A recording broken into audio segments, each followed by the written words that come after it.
fanao amin'ny fampandenesana manjo matetika ny hoe amin'ala eny lehibe no anambaranay aminareo avana mantsakaiza fa niava malalanay dia natsonray ody any aminy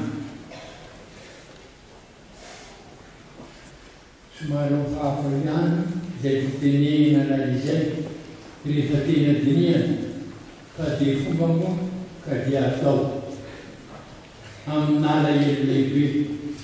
iny malahelo isika satria loza ny lavaty kanefa izina hoe fanatsonray ody any aminy olomody tsy ara-mafy ny fitenena tsy ody any ray izy ary ny ray miantso azy dia amin'ala eny lehibe mety milasana an'izany tokony amikafaliny ary fianakaviana dia nahalala ny finotokolany dia